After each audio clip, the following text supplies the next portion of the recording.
Iran projecting massive ground readiness, while Israel is grappling with internal strain on its armed forces, reportedly. Several people were lightly injured after an Iranian ballistic missile struck the Jerusalem area town of Eshtaol, marking another escalation in the ongoing exchange of fire.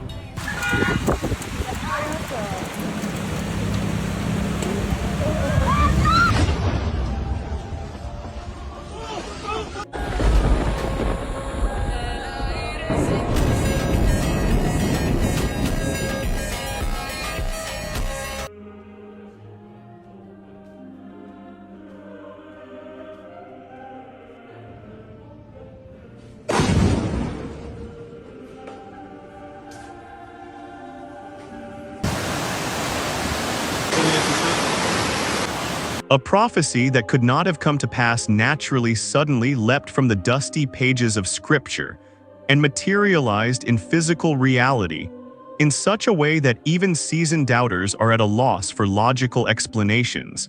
And this monumental shift occurred right in the heart of Jerusalem. A thunderous black veil of thousands of crows chokes the horizon, as if the sky itself is being rewritten by an ink that refuses to dry.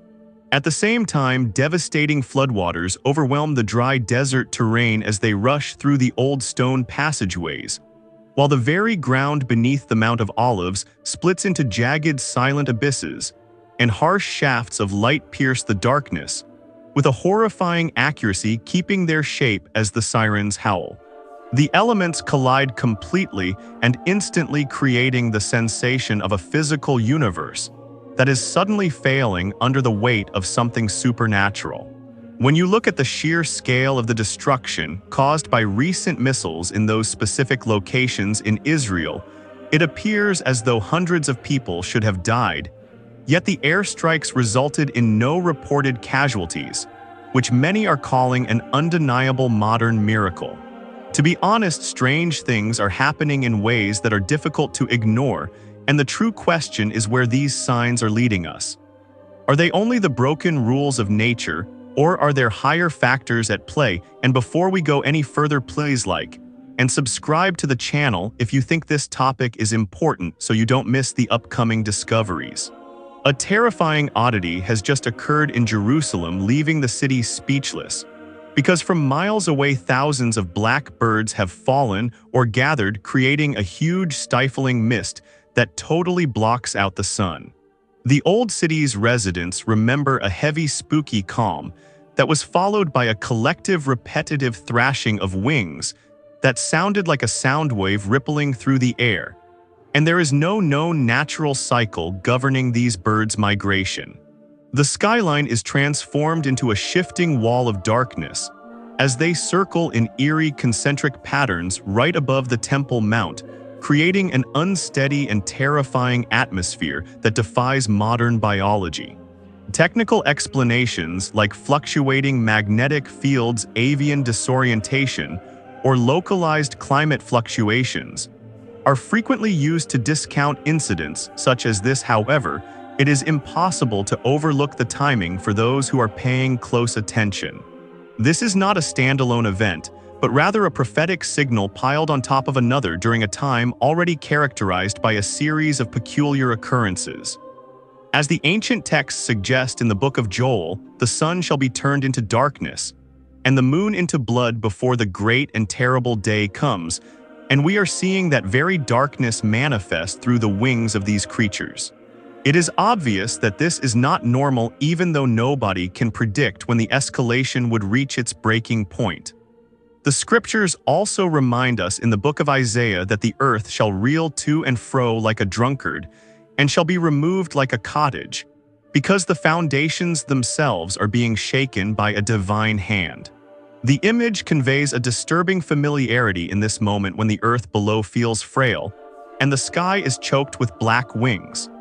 Many believers see this as a reminder that creation itself is serving as a witness to a divine transformation rather than a reason to panic, and the unquestionable importance of the current moment is what matters most, even though we may not yet completely understand the underlying cause. Everyone is experiencing it, and everyone is intuitively aware that our world's environment has undergone a major transformation. You don't need a news anchor or a scientist to inform you that something is wrong, because you can sense it in the increasing tension on the world stage. You can see it in the unpredictable patterns of nature, and you can feel it in the very air you breathe. Consider the bizarre atmospheric anomalies we are seeing globally, where the clouds seem to form perfect geometric shapes, and the wind carries a sound like a distant trumpet that scientists cannot trace. Remember the golden yellow sunset sky, rather than the rosy red ones you see before a storm arrives, where you live if you are unable to observe these peculiar bird behaviors with your own eyes. Remember, if you live in the United States, that a historic snowstorm occurred in February of last year before the war had even ended. And if you live in Dubai, the United Arab Emirates, or Jordan, has your home, which was recently flooded following a year of intense rain, truly dried out yet. You have the ability to explore, investigate, and pay attention to that internal signal, because the ancient word has long forewarned us that the sky will eventually serve as a divine billboard. As written in the book of Amos, the Lord God will do nothing, but he revealeth his secret unto his servants the prophets, and these signs in the heavens are that very revelation being broadcast to the entire world. It is not intended for these signs to be concealed no matter where you are in the world. They are intended to be seen immediately as a final wake-up call to a generation that has forgotten how to look up. Have you experienced a stillness that wasn't there before, or witnessed anything that defies explanation? Then, I encourage you to post your story in the space provided for comments below, because your voice matters in this unfolding mystery. As the shadows get longer around our world, the focus of humanity is being forcibly turned away from minor daily distractions and onto the next terrifying course that the world is compelled to take. It is becoming more difficult to ignore a subtle yet pervasive sense of stress across every continent, especially as the geopolitical tension between the United States, Israel, and Iran intensifies to a breaking point. What we are witnessing today is not the result of a single isolated incident, but a horrifying convergence of events happening simultaneously, like a synchronized clock ticking toward midnight. Iran's missile silos are currently on advanced alert, while American carrier strike groups are mobilizing in the Mediterranean. And the shadow war is gaining such intensity that it is literally approaching the doorstep of Jerusalem. Some military analysts have stopped using hypothetical language and are now laying out a concrete course for a disastrous regional explosion that could reshape the map of the world. These threats include the unprecedented danger to the Al-Aqsa Mosque, the direct intervention of foreign superpowers on opposing sides, and the very real possibility of a massive national draft to support a land invasion that would pull every major nation into the fire. We are looking at a site so significant both historically and symbolically that its destruction would spark a worldwide conflict the likes of which history has never recorded. The ancient screams of the Old Testament prophets, who predicted the arrival of a divine judge amid such chaos, are profoundly ingrained in this current spirit of caution and fear. While many look for a leader of peace, the scriptures in the book of Jeremiah warn us that they will say peace when there is no peace, and that the land will tremble at the sound of the galloping of strong horses. Jerusalem was specifically mentioned by the prophet Zechariah as a burdensome stone for all people, and today that stone feels heavier than ever as the visceral discontent we witness appears to be a physical manifestation of a prophetic truth. These traditional cautions are echoed in the warnings given to disciples about wars and rumors of wars, but we are told not to be troubled because these are merely the beginning of sorrows. It serves as a sobering reminder that these tremors frequently precede the most profound shifts in human history. The next change is already taking place somewhere quieter along the edges of the land, where the ocean and the earth itself are beginning to behave with an erratic primal defiance that modern science cannot fully explain, while the world's attention is stuck on the movement of troops. At the same time, the stability of Jerusalem's ancient foundations has started to be threatened by an unexpected and unheard-of flood of rainfall over the Judean wilderness that has turned dry dust into raging rivers. The city's medieval walls were recently battered by hailstones the size of rounded boulders, and the ancient stone spires were struck by a powerful clap of lightning that felt like a localized explosion rather than a natural storm. The Golden City has become gray due to an unrelenting onslaught that is literally shaking the sky, and the weight of saturated dirt is causing the holy hillsides, which have been stable for millennia, to move and buckle. There have been reports of silent limestone erosion and small landslides that are not yet significant enough to make global headlines, but are causing a great deal of concern in the local communities who know the ground better than anyone. As the book of Job tells us, the mountain falling cometh to naught, and the rock is removed out of his place, and we are seeing this geological surrender happening in real time. Scientists use soil saturation and subterranean caverns to explain these changes, but many who observe these patterns together are left with a deeper inquiry about a systemic change rather than a single mechanical cause. The ocean isn't the only thing rising, because what is essentially shifting is the long-standing bond between the land and the elements, and it is proceeding steadily, slowly, and continuously.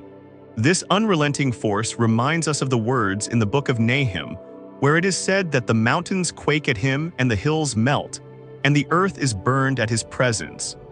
It begins to resemble a prophetic pattern when the ground beneath the old stones keeps failing silently, and the flooding of these dry wadis becomes a recurrent nightmare. Therefore, the issue arises: are these merely infrequent natural cycles, or are they reminders ingrained in creation to awaken a sleeping humanity? What are your thoughts on this? Because I want to know if you think this is merely a geological movement or a heavenly indication of a changing era. Now I need you to click the like button, not just for the algorithm, but because as many people as possible must hear this prophetic message before time runs out. Millions of people are spiritually asleep and unaware that the most obvious indications of a divine return are taking place right in front of their eyes. And when you click like, you join this awakening mission to reach hearts that desperately need this truth. An even more terrifying anomaly located precisely over the western wall is drawing every look upward as the foundations shift below, because strange heavenly lights have been reported with increasing frequency.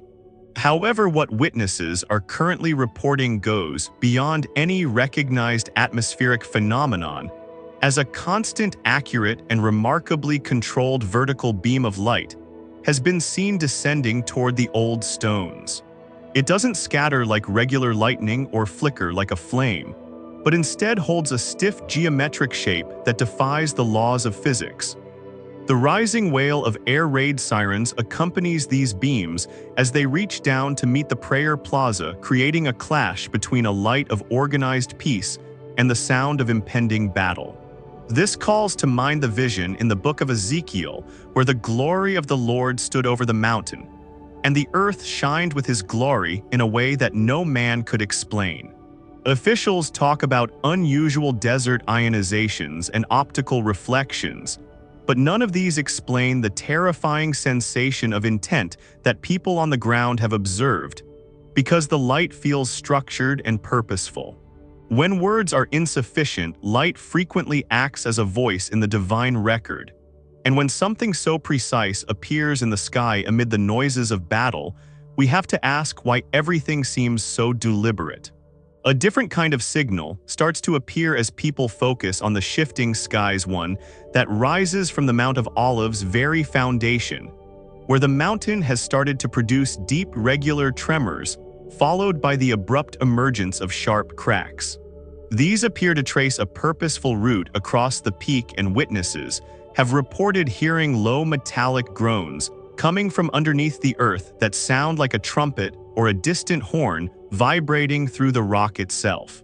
There is no one direction from which it originates, as the listener is surrounded by a low-frequency resonance that travels through the body and the ground simultaneously. As the prophet Micah once wrote, "Behold, the Lord cometh forth out of his place, and will come down and tread upon the high places of the earth, and the mountains shall be molten under him." Are these just natural occurrences still being investigated, or is the mountain itself responding to a massive exposure about which humanity was long warned? When the hail ceased, it didn't end, but instead the air was suddenly heavier and colder with a peculiar serenity that follows a violent event. Then people noticed the clouds had evolved into shimmering bands of gold, violet, green, and pink that appeared to change based on your position, as if the sky itself were breathing light. Phones became popular instantly, but even screens could not capture the flickering, shifting beauty of a sky that felt alive and deliberate. This was more than color, because the timing was crucial, following the brutality of ice descending from above as if the storm had altered its form rather than clearing.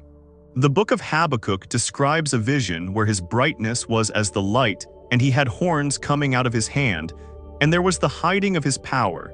And this shimmer feels like that very veil being lifted. It felt like the sky was responding to the earth in a way that wasn't random. And even as the colors faded, the memory persisted of a pattern that moved from hail to quiet to color. People initially believed the green lines emerged over the sky were reflections or camera tricks, but the lines remained stationary and sharp, creating a grid suspended over the city. They were followed by a silence so profound it felt heavy, and there was only light, dazzling green and utterly silent, with no airplane or drone sounds, and no visible source, as if the heavens were being measured by an invisible architect. We are reminded of the prophecy in the book of Amos that says, "He that formeth the mountains and createth the wind and declareth unto man what is his thought is the one making the morning darkness." And we must be ready for what comes after the silence. A prophecy that could not have come to pass naturally suddenly leapt from the dusty pages of Scripture and materialized in physical reality in such a way that even seasoned doubters are at a loss for logical explanations. And this happened in Jerusalem. A thunderous black veil of thousands of crows chokes the horizon, as if the sky itself is being rewritten by an ink that refuses to dry. At the same time, devastating floodwaters flood the dry desert terrain as they rush through the old stone passageways, while the very ground beneath the Mount of Olives splits into jagged, silent abysses, and harsh shafts of light pierce the darkness, with a horrifying accuracy keeping their shape as the sirens howl. The elements collide completely and instantly, creating the sensation of a physical universe that suddenly fails. It appears as though hundreds of people should have died when you look at what happened in that city, in those locations in Israel, and the destruction those missiles produced, yet the airstrikes did not result in any reported casualties, and it truly is a miracle. To be honest, strange things are happening in ways that are difficult to ignore, and where they are going is the true question. Are they only rules of nature, or are there other factors at play? And before we go any further, please like and subscribe to the channel if you think this topic is important so you don't miss the upcoming discoveries. A terrifying oddity has just occurred in Jerusalem, leaving the city speechless, because from miles away thousands of black birds have fallen, creating a huge stifling mist that totally blocks out the sky. The old city's residents remember a heavy, spooky calm that was followed by a collective, repetitive thrashing of wings that sounded like a sound wave rippling through the air. And there is no natural cycle governing these birds' migration. The skyline is transformed into a shifting wall of darkness as they circle in eerie, concentric patterns right above the Temple Mount, creating an unsteady and terrifying atmosphere. Technical explanations like fluctuating magnetic fields, avian disorientation, or localized climate fluctuations are frequently used to discount incidents such as this. However, it is impossible to overlook the time for those who are paying close attention. This is not a standalone statement, because it appears as though one prophetic signal is piled on top of another, during a time already characterized by a series of peculiar occurrences. As the ancient scrolls of the book of Joel proclaim, the sun shall be turned into darkness, and the moon into blood before the great and terrible day comes, and we are seeing that very darkness manifest through the wings of these creatures. It is obvious that this is not normal, even though nobody can predict when the escalation would reach its breaking point. The scriptures in the book of Isaiah also remind us that the earth shall reel to and fro like a drunkard, and shall be removed like a cottage, because the foundations themselves are being shaken by a divine hand.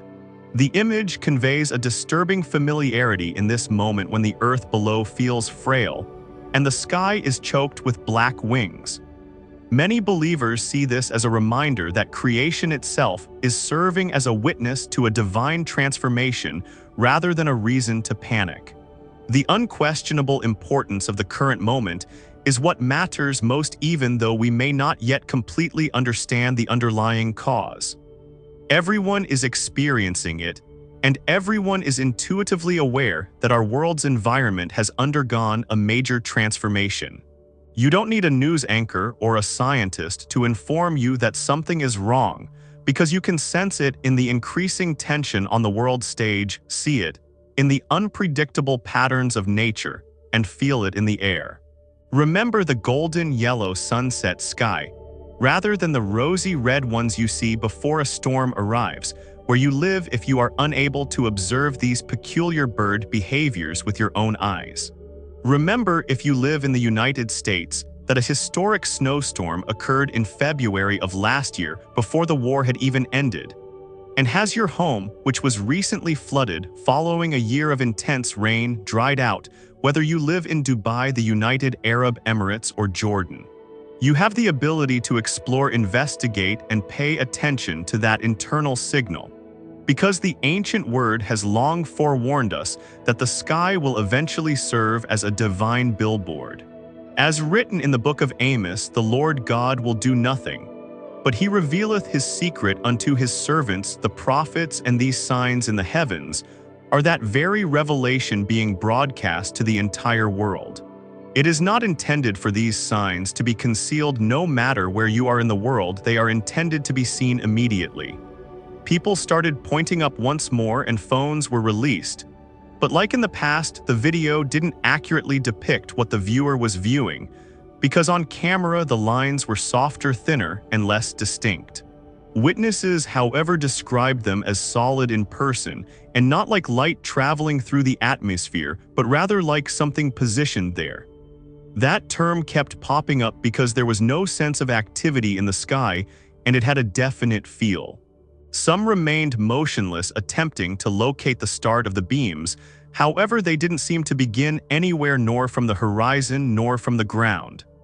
They just seemed to stretch over the sky as though they were already there and just waiting to be seen.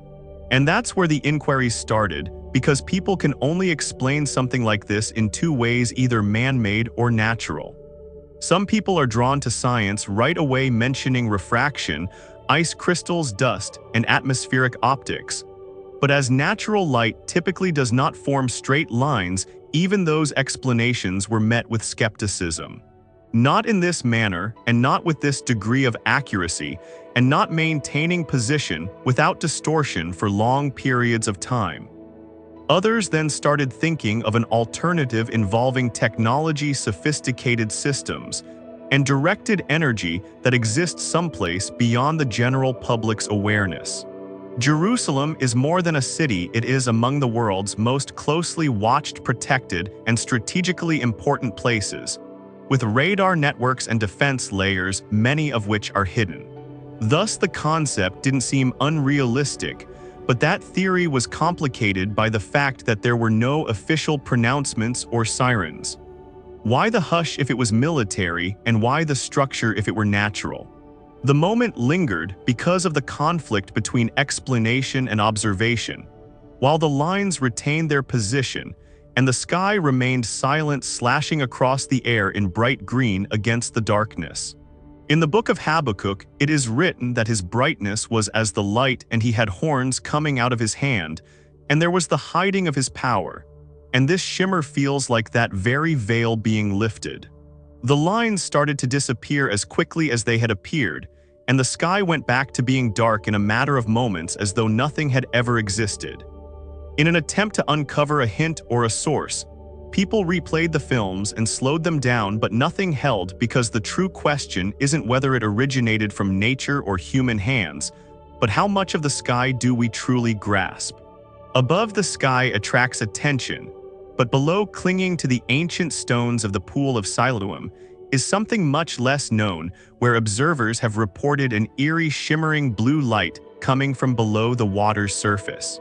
These are shifting bright pulses that appear to flow with a purposeful rhythm, as though the water itself had turned into a conductor for an invisible energy. The constancy of these observations is what sets them apart, because when the same ethereal sapphire color appears, different witnesses describe it as something structured and hidden that is now choosing to surface. There are, of course, scientific explanations like bioluminescence, but the Pool of Siloam is one of Jerusalem's most important spiritual locations, historically known as the place of sent water, where pilgrims had ceremonial purifications. This light's existence in such a place has significant implications, because something challenges more than just science when it appears in a site of such ancient healing and revelation. The concealed was always revealed in the Pool of Siloam, and its abrupt activation implies that the city's spiritual underpinnings are being disturbed. This brightness has a little tension to it, and it suggests that Jerusalem's very waters may be responding to the major revelation taking place in the world right now. It raises an important question whether this hallowed location is disclosing a light that it has concealed for millennia. The emphasis moves from the natural environment to the unstable human landscape of Iran and Israel, where a surgical-like shadow war is being fought. The main enigma plaguing these countries is not the weaponry's range, but rather the intelligence's superiority, because the systemic weight of distrust makes it impossible to assume stability. Some claim that the most guarded inner circles have been breached from within, while others speculate about the use of AI-driven surveillance that can follow a person's heartbeat from a satellite. While none of these components are novel in and of itself, the way they work together during this particular period of time is noteworthy. The somber words found in the book of Haggai, which warn that the Lord will shake the heavens and the earth and will overthrow the throne of kingdoms, are reminiscent of this climate. It depicts a complete collapse of order where internal and external forces collide, and not simply physical conflict.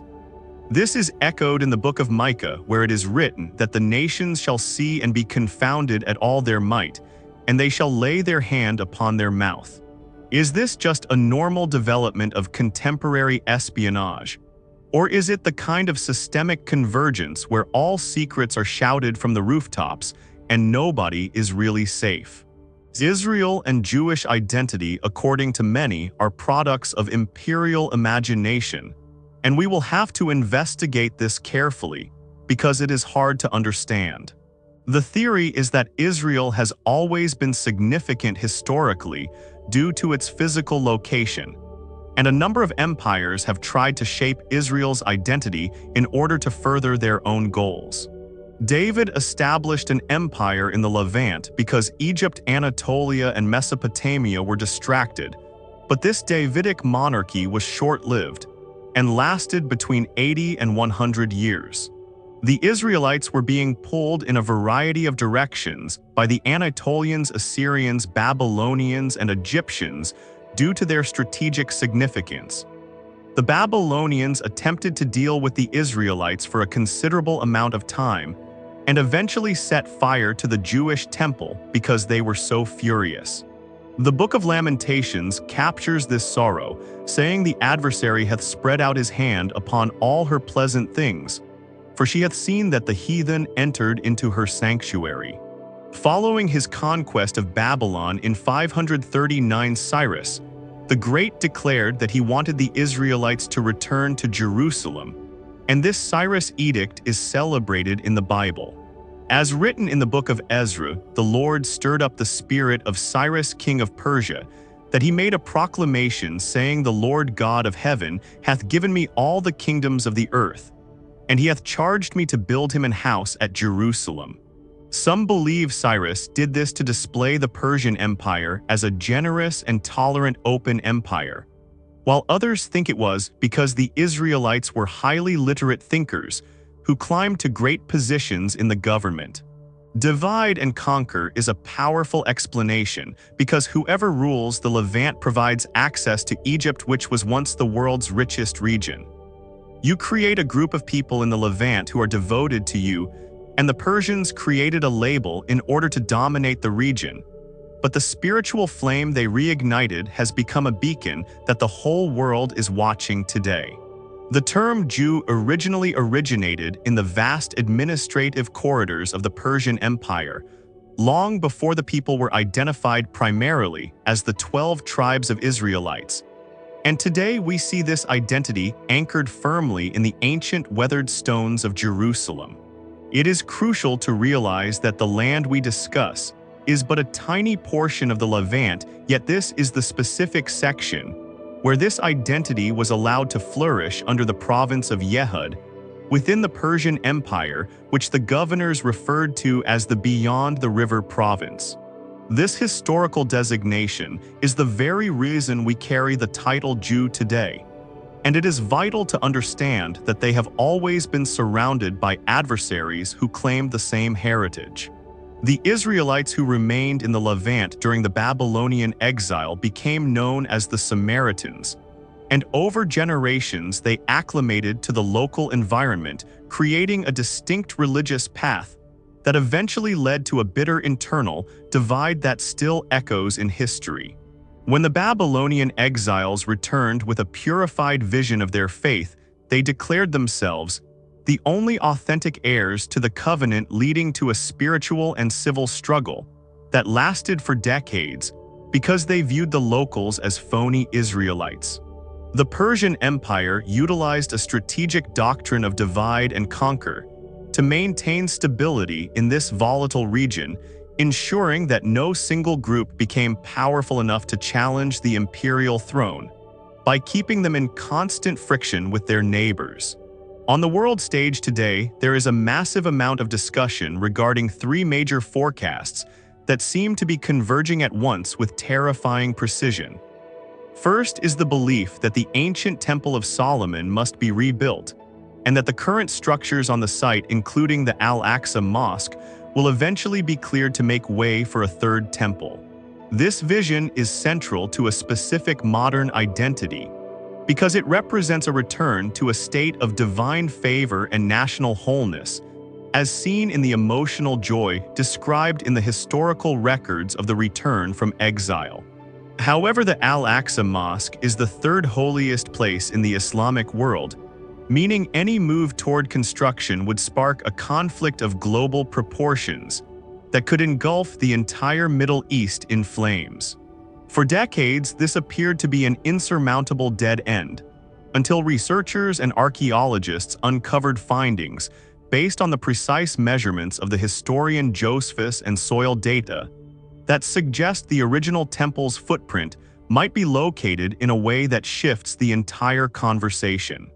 As we find in the book of Haggai, the Lord of hosts says that he will shake the heavens and the earth and the sea and the dry land to bring the desire of all nations into his house, which highlights the desperate drive to see these stones rise once again despite the risk of war. This drive is moving Israel toward becoming a theocratic state, where the ancient laws of the Bible take precedence over modern secular governance and human-made legislation. We can observe this shift in cities like Tel Aviv, which is currently one of the most open and multicultural hubs in the world, with a high concentration of personal freedom. But as the theocratic influence grows, It is predicted that this liberal character will gradually vanish in favor of a strictly religious society that follows the Torah as the ultimate law. Thirdly, we can anticipate a massive wave of the diaspora returning as the concept of Pax Judaea grows. Because from a strategic standpoint, no other Middle Eastern power can match the technological and military reach currently established in the region. Jewish identity is proving to be open, fluid, and adaptive, just as it was when it was reshaped by emperors to sustain ancient empires across the centuries. We must ask what impact Persian rule truly had on our contemporary society, because there is a growing tendency to rely on ancestral sources and divine mandates to navigate today's geopolitical disputes. Persia desired to subjugate the Levant by keeping it fractured, fearing that a stable region would turn toward the wealth of Egypt and disrupt global trade routes that the empire depended on for survival.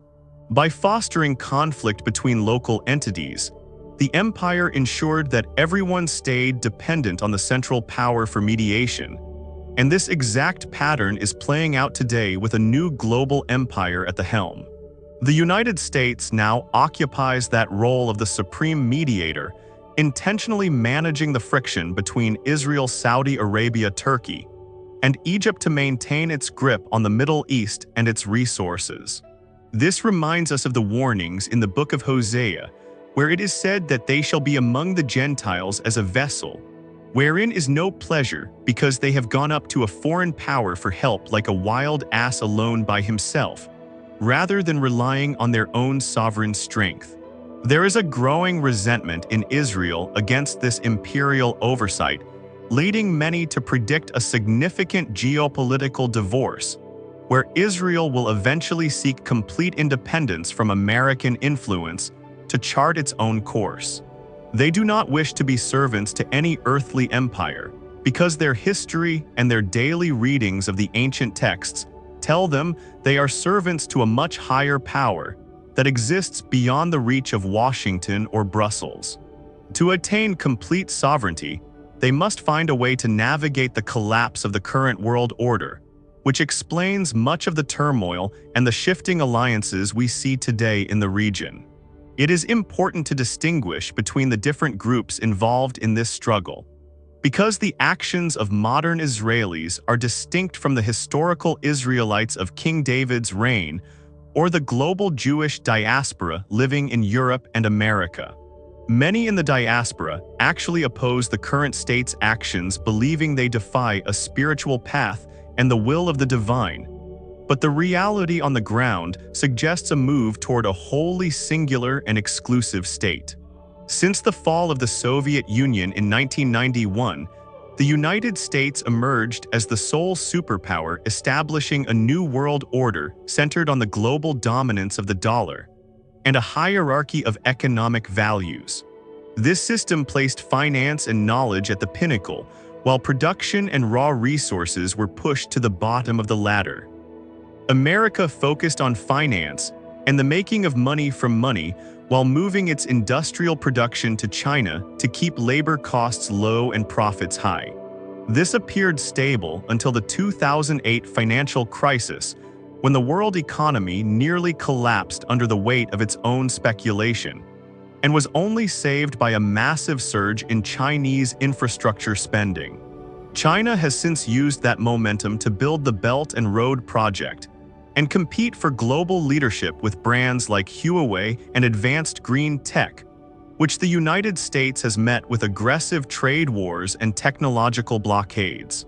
Now, with the conflict in Ukraine, we are seeing a direct assault on this hierarchical system, because without the grain and starch and energy controlled by Russia and Ukraine, the entire global hierarchy begins to starve and falter.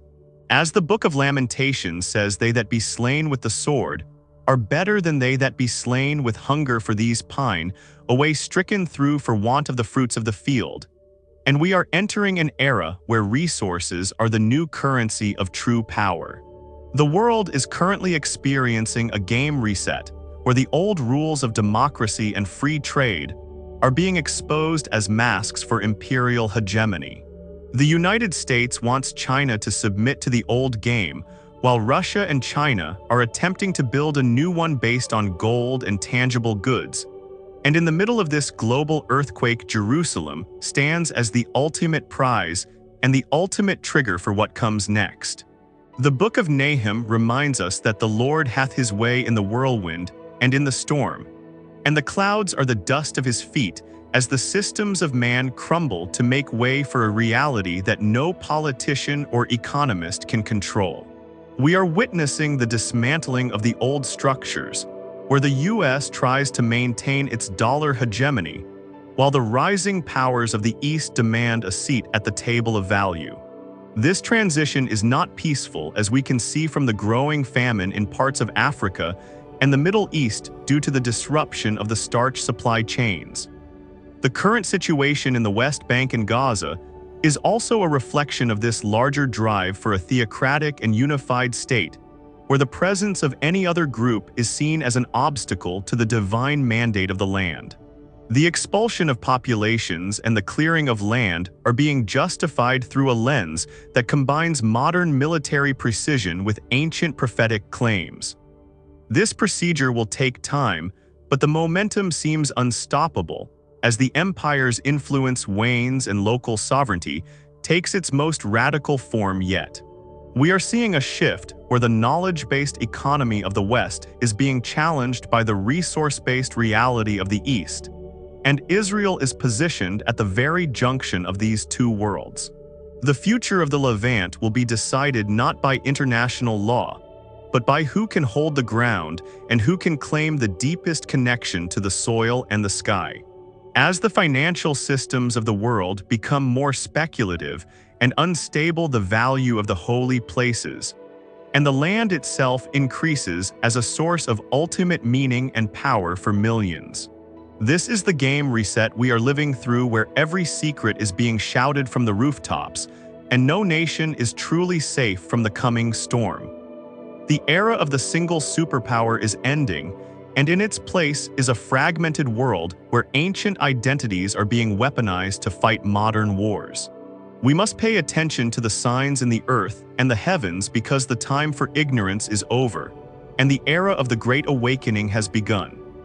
China is currently attempting to radically and systematically reorganize its entire national infrastructure and diplomatic strategy in order to gain a level of strategic independence that has been virtually unthinkable in the modern era of unipolar dominance.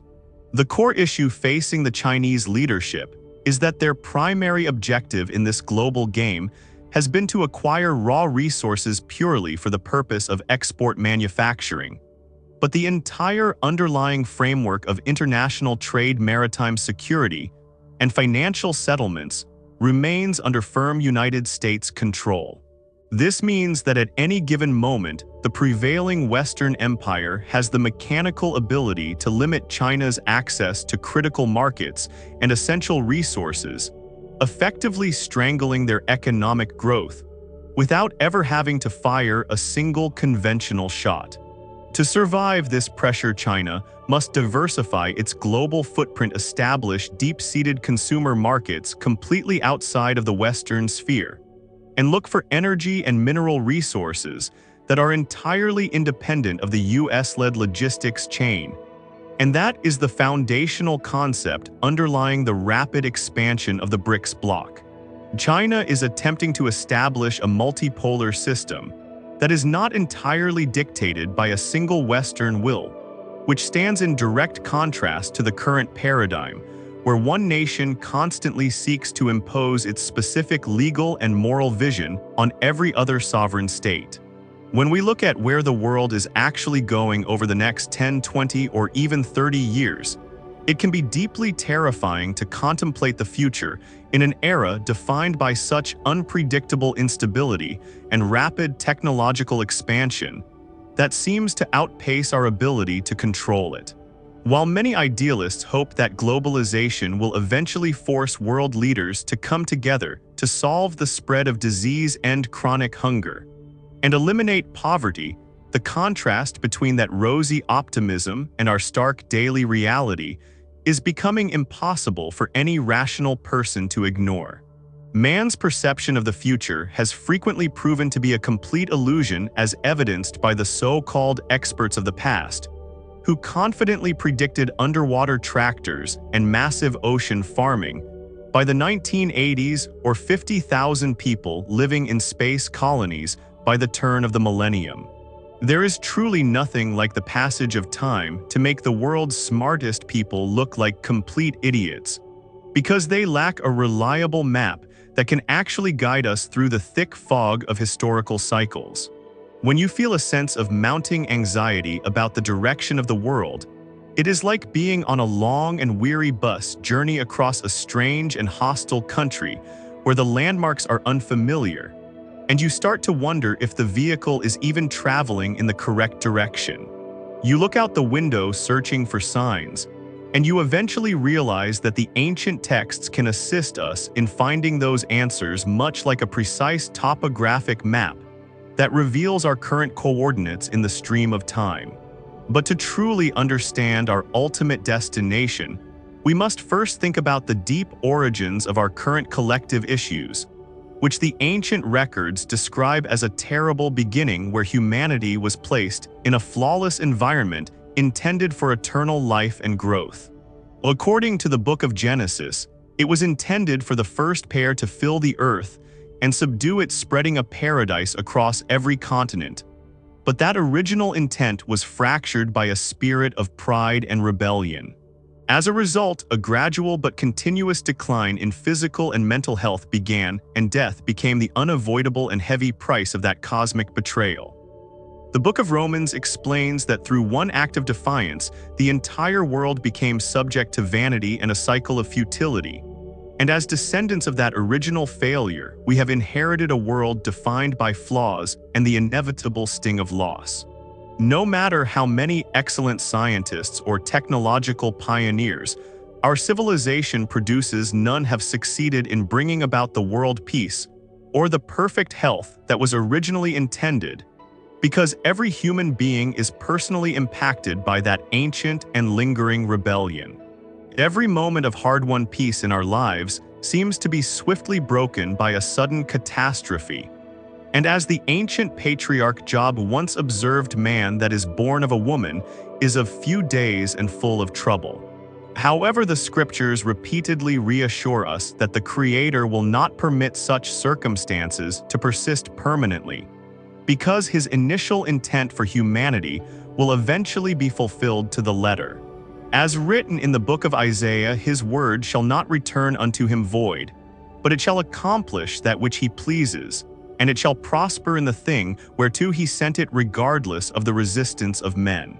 We are currently living in a crucial period known as the final days of this current system of human governance, which does not imply the physical destruction of the planet Earth itself, but rather the end of the age of suffering and the systems that perpetuate grief. The book of Daniel reveals that a stone was cut out without hands, which smote the image of worldly empires upon its feet of iron and clay, and the wind carried them away like the chaff of the summer thrashing floors, while that stone became a great mountain that filled the whole earth. This is not a nebulous or poetic idea that dwells only in the heart, but a true celestial government that will have a significant and physical impact on the planet, by bringing to destruction those who are currently destroying the ecological and moral foundations of the earth. The vision in the book of Revelation promises a time when the tabernacle of the divine is with men, and he will dwell with them, and they shall be his people. And there shall be no more death, neither sorrow, nor crying, for the former things are passed away. We are seeing the collective shifting of several systems simultaneously, where strange geometric patterns in the sky and the erratic behavior of the water are overlapping with intense social instability and global war to create a pressure that can no longer be ignored by the masses. It is the culmination of several signals beginning to line up, not flawlessly or clearly to the casual observer, but sufficiently to draw the intense attention of anyone who is truly paying attention to the window of the world. The book of Ecclesiastes reminds us that to everything there is a season and a time for every purpose under heaven, implying that these occurrences are not isolated accidents or random coincidences, but part of a greater and more deliberate moment.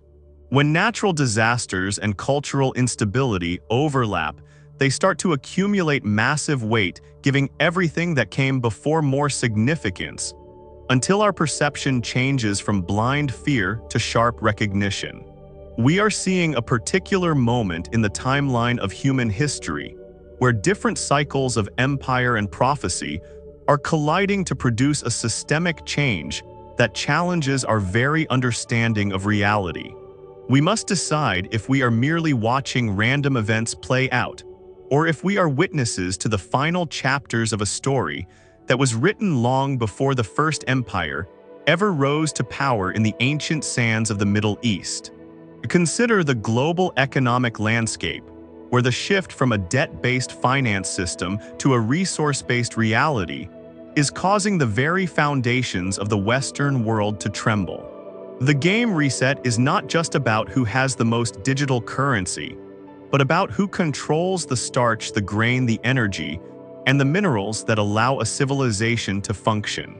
China and Russia are leading a charge to reclaim the value of physical resources over speculative financial instruments, which is why the United States is reacting with such defensive intensity.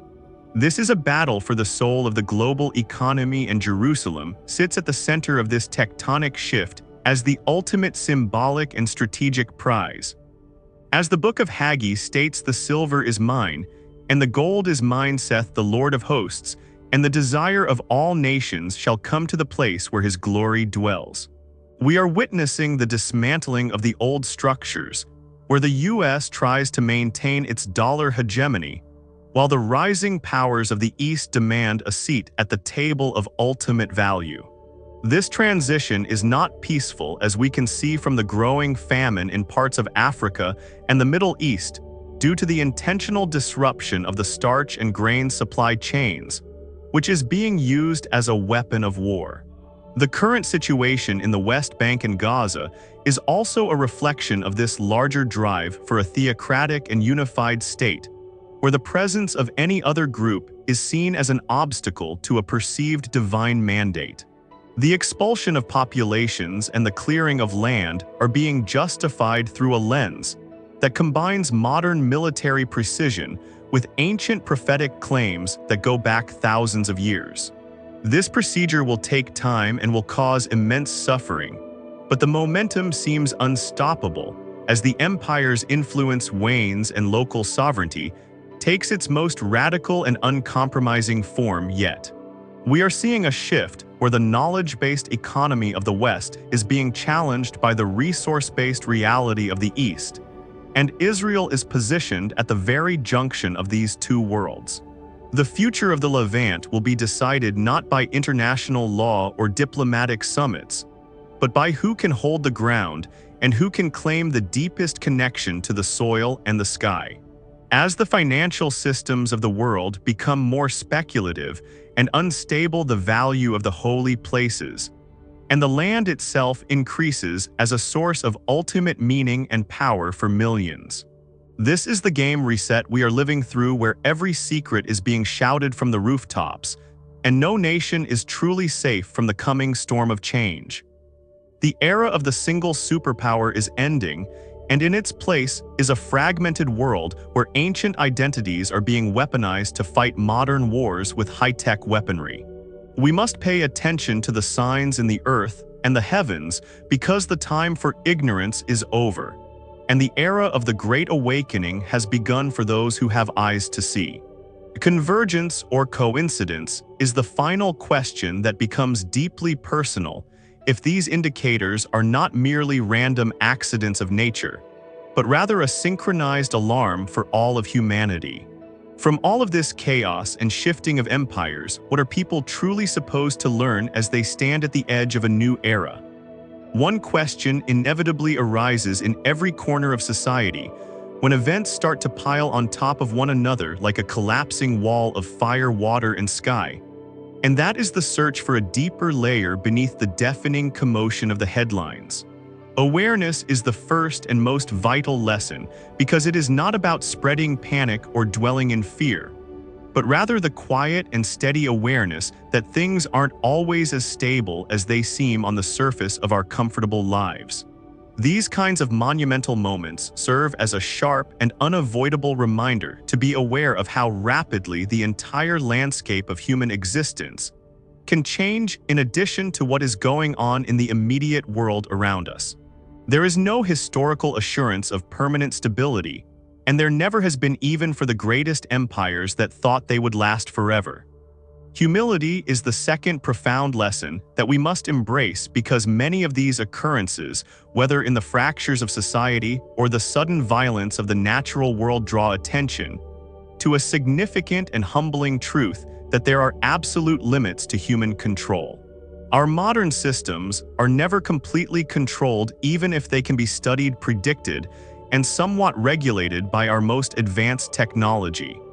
There is always something in the machinery of the universe that cannot be predicted by a computer or calculated by a mathematician, and that awareness is what finally alters the human perspective.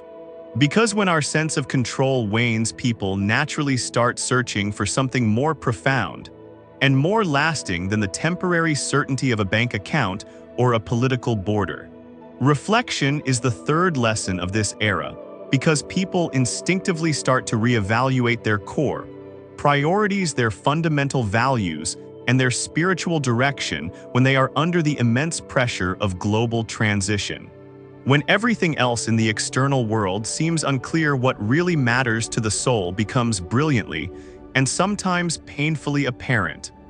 What used to seem permanent, like the strength of the dollar or the peace of a neighborhood, might not feel that way anymore as the foundations of the world begin to creak and groan. The most crucial question follows from that realization, and it is not about what is going on in the outside world, but what is going on inside the heart of each individual viewer. As we find in the ancient songs of the Book of Psalms, it is written that the Lord is our refuge and strength, a very present help in trouble. Therefore will not we fear, though the earth be removed, and though the mountains be carried into the midst of the sea. This is a message of intense awareness and spiritual preparedness rather than a call to blind fear. It is a reminder that when the warning signs start to show across the horizon, the best course of action is not to panic, but to pay attention with a focused mind and a steady heart. The prophet Zephaniah once spoke of a day of trumpet and alarm against the fenced cities, but he also reminded the humble of the earth to seek righteousness and seek meekness as a way to be hid in the day of the Lord's anger. Therefore, it raises a deeply personal inquiry when things start to line up in ways that seem out of the ordinary and defy the laws of logic. Is this merely an opportunity to observe a few strange news stories, or is it a final chance to stop, think, and radically reevaluate what really counts in the grand scheme of eternity? What are your thoughts on this convergence? Because these occurrences are not merely fleeting clips on a social media feed, but are meant to serve as powerful reminders of our own fragility and our need for a higher connection. Even though these queries might seem weighty and even overwhelming, the narrative of humanity does not conclude in doubt or in the darkness of destruction.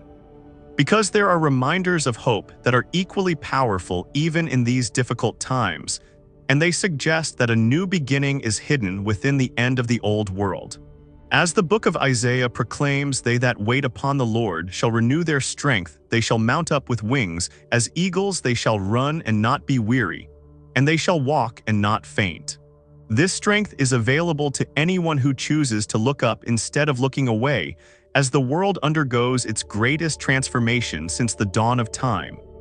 We must understand that the shifting of the mountains and the glowing of the skies are part of a dialogue between the Creator and the creation, and we are the witnesses of this final conversation.